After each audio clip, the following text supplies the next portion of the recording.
Here we go diving into the magical world of words again. Incantation, dilettante, enigmatic, picturesque, and philocalist are the 5 words for today. Each of these words has a story to tell, and we are here to uncover their secrets. But first, do subscribe to The English Nut on YouTube, Facebook, Instagram, and X. Thank you.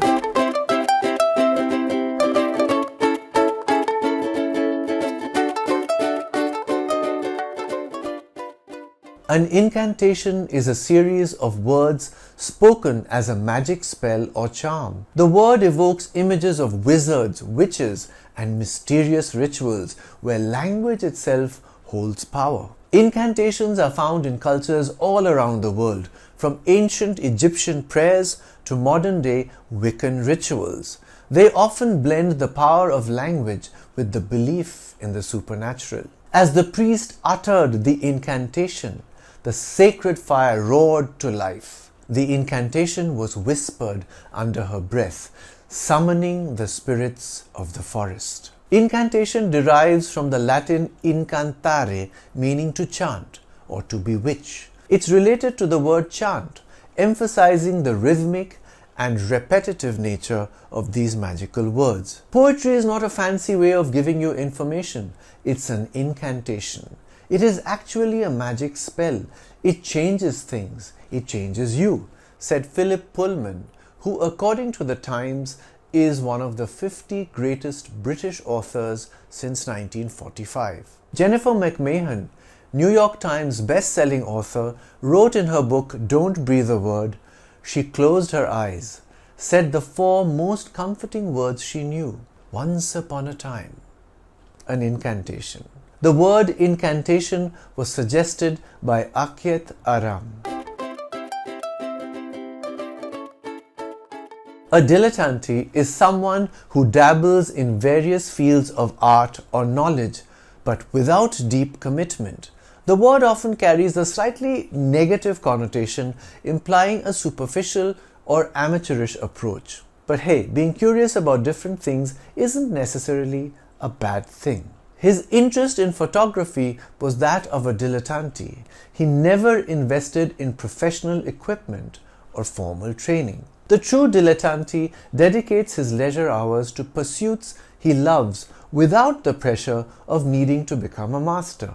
The word dilettante comes from the Italian word dilettare, meaning to delight. It originally referred to someone who delighted in the arts, but over time it evolved to suggest a more casual, less serious engagement. In the 18th century, the term dilettante was used more positively to describe members of the dilettante society, a group of aristocrats in Britain who sponsored the study of classical art and culture. British writer Tom Hodgkinson said, "In a world where you are constantly asked to be committed, it is liberating to give yourself the license to be a dilettante. Commit to nothing. Try everything." Award-winning Irish director Lenny Abrahamson said, "I'm fascinated by people who have to reinvent themselves.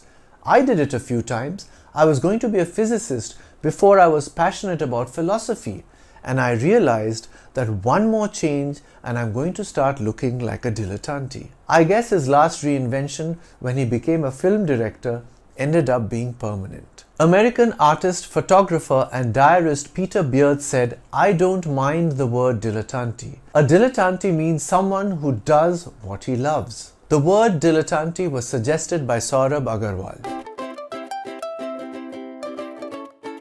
Something enigmatic is mysterious, puzzling, or difficult to understand.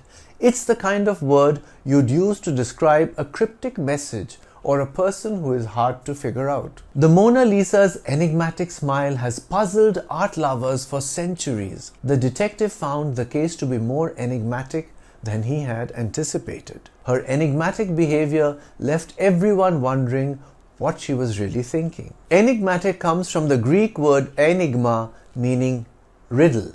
It entered the English language through Latin and French, bringing with it the sense of something that is hard to solve or understand. The word enigma gained fame during World War II when the Germans used the Enigma machine to encrypt their communications. The Allies' ability to crack these codes was crucial to their victory. English philosopher Aldous Huxley wrote, "The charm of history and its enigmatic lesson consist in the fact that from age to age nothing changes and yet everything is completely different." The word enigmatic was suggested by Lolita Dasgupta. Picturesque describes something visually attractive, like a scene from a postcard. It's often used to talk about landscapes or charming places that seem like they've been pulled straight from a painting. The village was nestled in a picturesque valley, surrounded by rolling hills. They chose the most picturesque spot by the lake to set up their picnic. The picturesque streets of the old town made it a favorite destination for tourists. The word picturesque comes from the Italian pittoresco. It entered English in the 18th century and is related to the word picture, reflecting its connection to visual art. The concept of the picturesque became popular in the 18th century, particularly in Britain, where it influenced garden design. The idea was to create landscapes that looked like natural paintings, with carefully arranged trees, ruins, and water features. American philosopher and writer Ralph Waldo Emerson said, "Pictures must not be too picturesque." To give you a better understanding of what he meant, let me share a longer quote of which this sentence is a part. "I now require this of all pictures, that they domesticate me, not that they dazzle me. Pictures must not be too picturesque. Nothing astonishes men so much as common sense and plain dealing. All great actions have been simple, and all great pictures are." The word picturesque was suggested by R.J. Thakur.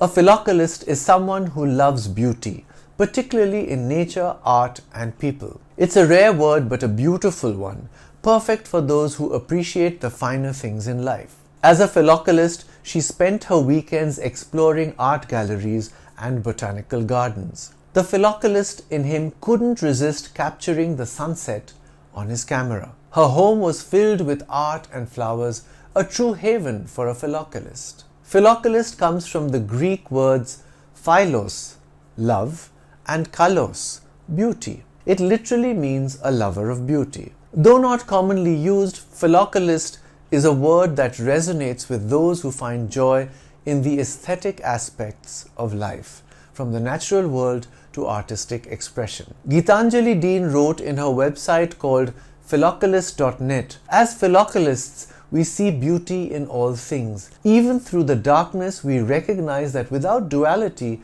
we would not know beauty.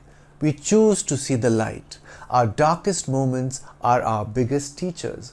Simple moments bring us great joy, and our deepest pain brings us our deepest healing. And this is why we are lovers of beauty, who see beauty in all." She attributes the quote to a fellow philocalist, presumably herself. The word philocalist was suggested by Somshidha Deb Shaha. Those were the 5 enchanting words of this episode. Whether you're a dilettante exploring new interests, reciting an incantation, pondering something enigmatic, appreciating a picturesque scene, or embracing your inner philocalist, these words will help you express yourself with flair. Until next time, keep weaving your own word wizardry. Do let me know your thoughts in the comments below. I'm the English Nut. Bye for now.